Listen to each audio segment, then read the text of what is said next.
We're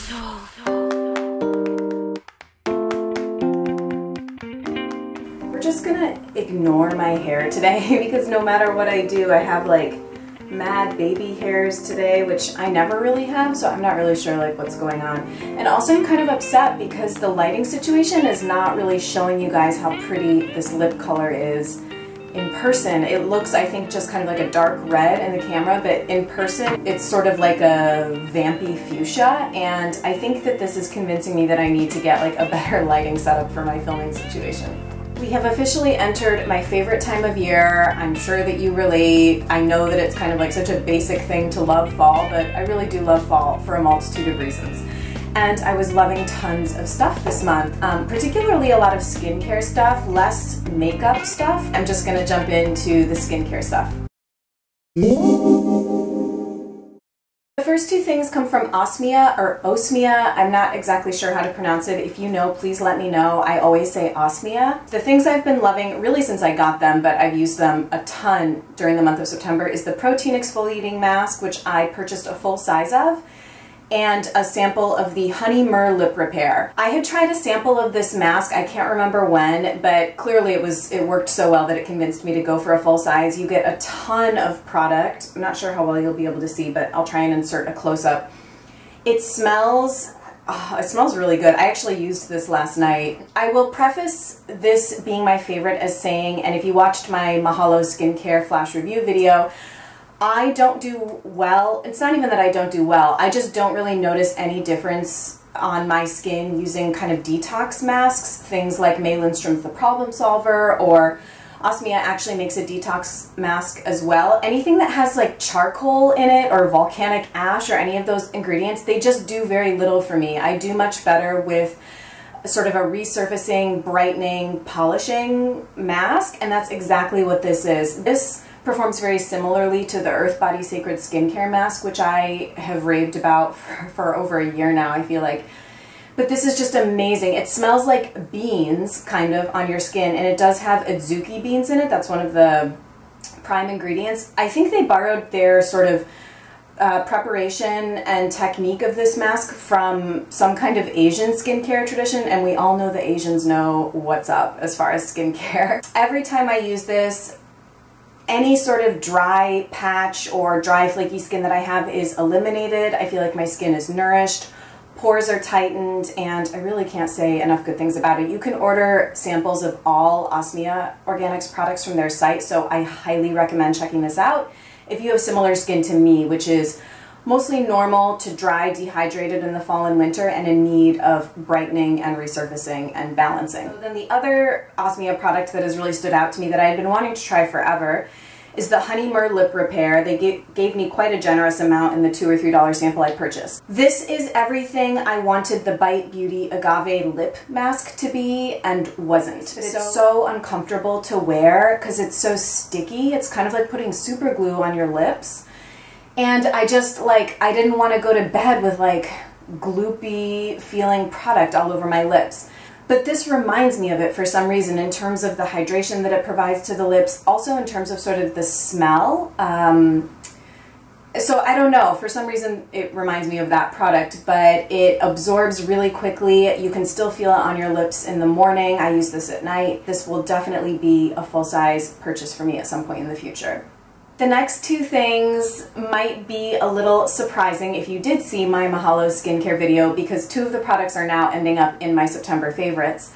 The Vitality Elixir and the Mahalo Balm. And so I sort of provided quite a mixed review because I do think that the products are effective, but they're very pungent smelling, and for me that kind of initially put a damper, I guess, on the experience for me, but they've grown on me. So maybe that's what happens. I actually don't mind the smell of using these two products together as much as I once did. They're scented very strongly of sandalwood, and it's just not the most pleasant scent to me, but they are just so supremely effective. So yesterday, after I did a protein exfoliating mask, I applied a couple drops of the Vitality Elixir and the Mahalo Balm, and I woke up and my skin was like amazing this morning. So I do think that they're really effective, and I have quite grown to like them. So my last skincare favorite for the month, actually I haven't had for that long, I think only like a week and a half, but I already am really obsessed with it. I was over visiting one of my really good friends and her brand new baby, who is just absolutely beautiful. I'm like so happy for them and obsessed with the baby.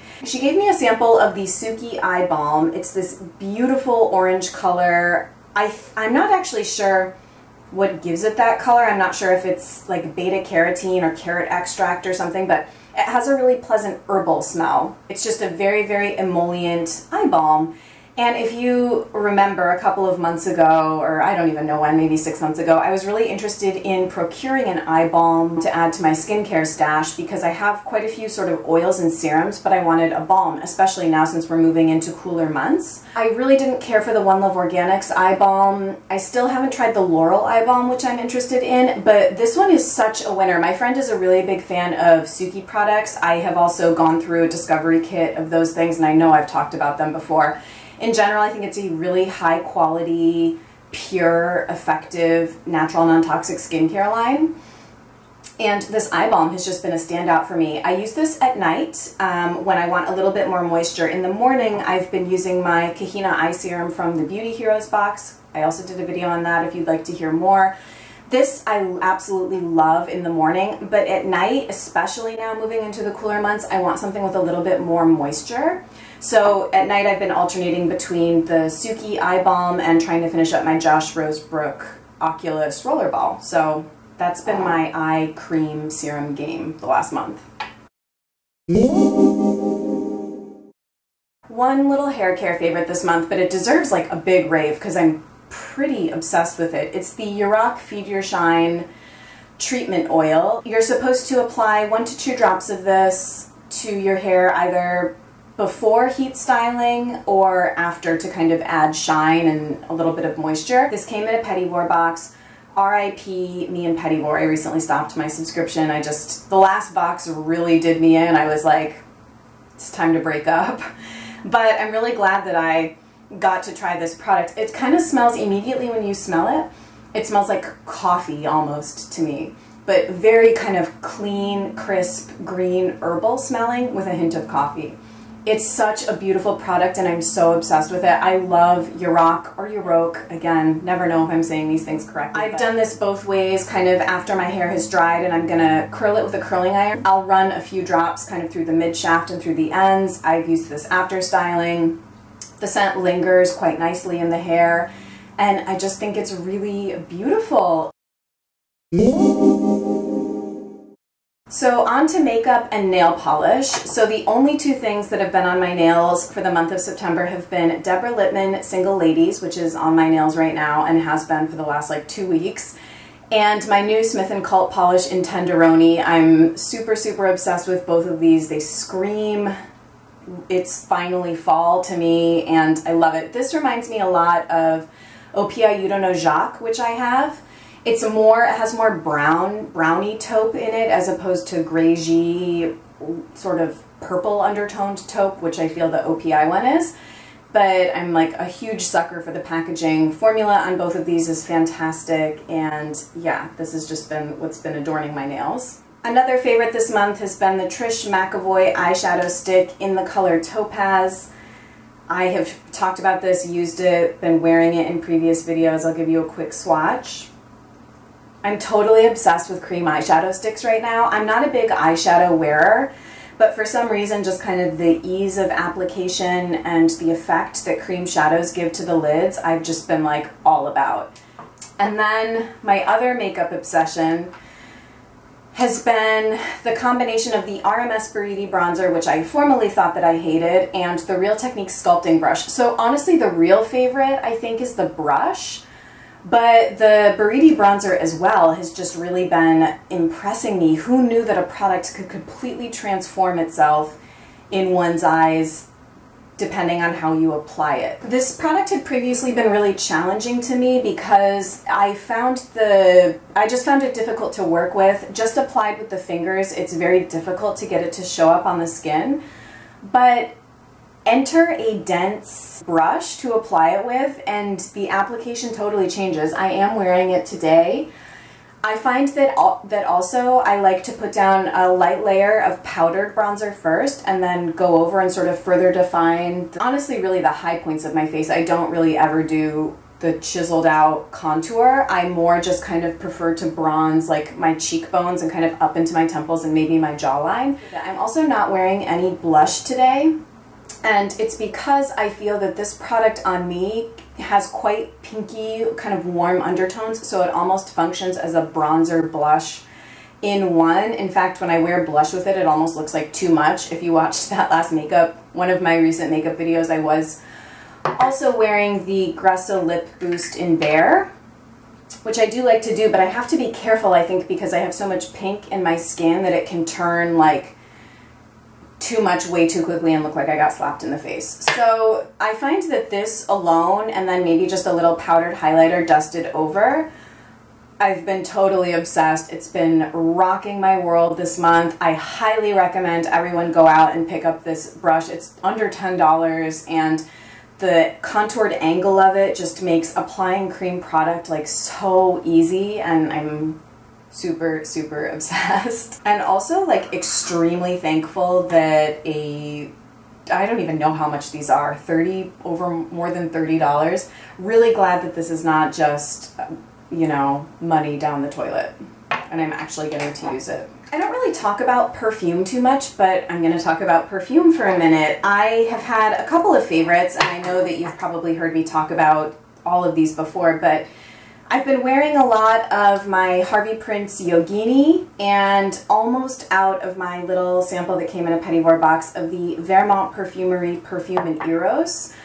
Oh, I'm so obsessed with this perfume. Definitely need to get a full size. It's such a unique, beautiful scent, and it works well on my body chemistry. It's herbal, but fresh, but hippie, but sexy. The only downside is it doesn't last like all day the way conventional perfumes do, but yeah, I've been extremely, extremely happy with the scent of this. And then I layer perfumes a lot, so I'll do kind of like this on the pulse points and then a spritz of Yogini just kind of on my clothes. So I have both a small atomizer of Yogini as well as a roller ball, which also came in the Petit Vour box. And you can see I'm about halfway done with both of these. So it's absolutely a beautiful scent. I know some people don't really care for it. It's a good fall winter scent or evening scent because it's quite sort of heavy and intense, especially as the roller ball. I find that this is much more intense on me than just the spray. For those that don't know, Harvey Prince, I think, is a pretty clean, non-toxic perfume line. So, and they make lots of other scents, but I just really happen to like Yogini. I actually have a jewelry favorite this month, and it's the necklace that I'm wearing right now. It's by a brand called Kai Jewelry, K-E-I, and a subscriber had told me about them on one of my previous wish list videos, and I went on the site and I was like, oh my god, I want every single piece on here. So it's jewelry that incorporates gemstones. This is the white agate bar necklace, I think, and actually, if you want to know, I had gone on to Anomi because I was finally going to buy the tiny bar necklace, but it's perpetually out of stock on there. So I went on to Kai and they were having a Labor Day sale, and I wanted to get the raw turquoise cuff that I've been lusting for forever, but that was also out of stock. So I decided I needed kind of a new jewelry piece. I was so bored of everything that I had. So I picked out this one, and I've been really happy with it. It's kind of understated, but also eye-catching at the same time when it hits the light. I was at the SOA Market in Boston, which is a big outdoor kind of farmer's market, artisan market, food truck market that happens every Sunday, May through October, I think. So I was there a couple of weeks ago, and one of the stalls had PF Candle Co. candles, and I've been meaning to try these for ages. Chelsea raves about them incessantly, sells them in her shop online. So seeing them in person and not having to deal with paying shipping, I decided to pick one up. And I got none other than number 4 Teakwood and Tobacco, which is one of their, I think, best-selling ones. It's one of Chelsea's favorites, I know. They're handmade in California with 100% soy wax. I don't actually honestly know how they're scented. They are scented quite strongly for a natural candle, so I'm not exactly sure. I didn't research them that extensively, but I've been extremely happy with this candle. It perfumes the room beautifully. You don't even need to burn it for that long. I burn this maybe half an hour at night, and I feel like it lightly but significantly will scent a room. I don't like overly sort of feminine floral scents at all. I like things that are sort of more unisex or masculine, and this definitely captures that. I guess it's the combination of the teakwood and tobacco together is kind of the mixing of the masculine and feminine. And another thing that's been a part of my daily routine the month of September has been the return of Bach's Rescue Remedy to my life. Realized I hadn't had any sort of flower remedies or essences in my life. I am needing to pick up a new Alexis Smart formula, but until then, this has been doing the trick.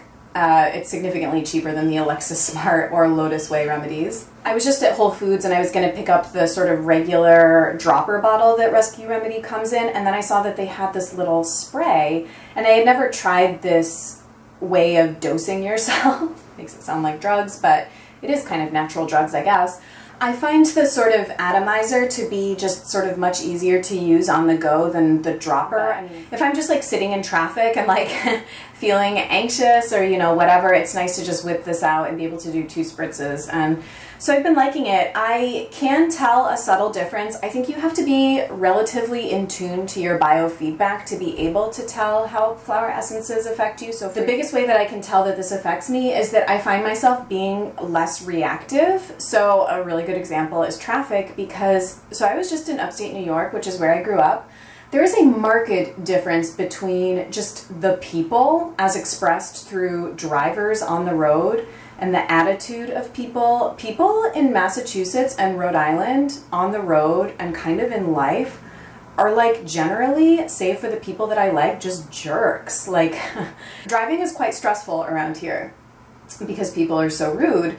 So I find that if I'm taking this regularly, I don't get as upset. And I know that that's kind of like a weird thing to notice. Like it still bothers me, but instead of like honking and flipping people off and having my own road rage, I'm just kind of more like go with the flow. It sort of like takes that little edge off where you would react. It makes you just sort of calmer, and I guess that's the way that I notice that it affects me. Okay, another little lifestyle thing that I've been re-engaged in this month is knitting. I am a big knitter. I have been since graduate school, really. I've probably been knitting for 6 or 7 years, I guess, at this point.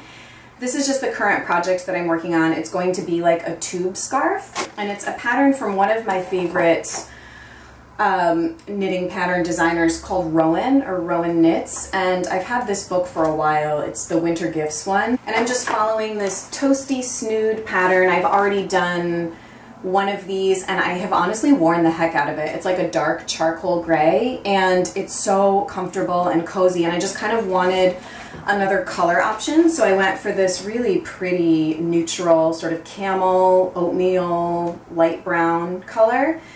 And this may not surprise you in the slightest, but I'm a bit of a yarn snob, and no acrylic ever. Please never knit with acrylic yarns unless you're knitting like a dog sweater. I love going into just kind of little boutique yarn shops and finding really pretty yarn. So it does end up being kind of like an expensive hobby, but you are making something by hand from a really high quality product, and yeah, I'm just like obsessed. So the yarn that I'm using for this tube scarf is by the brand Acadia. It's a merino baby alpaca silk blend. I've done a lot of hats and scarves. I have done one sweater, like a cardigan, but I had a lot of help doing it. And my next thing that I really want to tackle is socks, because those are quite challenging. But in terms of what I've been watching, so besides just kind of my typical Housewives on Bravo and my subscription feed in YouTube, I spent a lot of this month going back in the Beauty Professor's archives and really enjoying her videos. And actually watching her videos was what sort of inspired me to want to try cream bronzer again using a sort of a dense brush. She's very big on cream products and cream bronzers on her face, and she just made it look like so stunning. I was like, I have to find a way to get that to work for me. So watching her videos was what sort of inspired that for me, and she just has like super luxe high-end taste, so it's very sort of aspirational.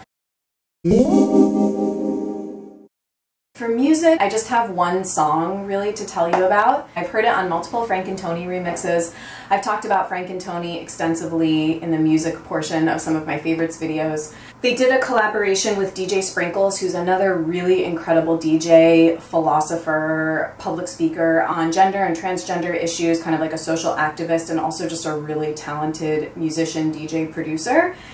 They collaborate a lot, Frank and Tony, especially Francis Harris and DJ Sprinkles. The song I've been just really obsessed with is called Companion. This might sound sort of like morbid, and it's also quite personal, but this is one of those songs, and I have a select few where if I were to die and I were listening to this, I feel like my life would be, I would be like at peace with entering into whatever is next after we die our physical death. It's just like a really special song. It kind of touches something very deep in my heart and soul.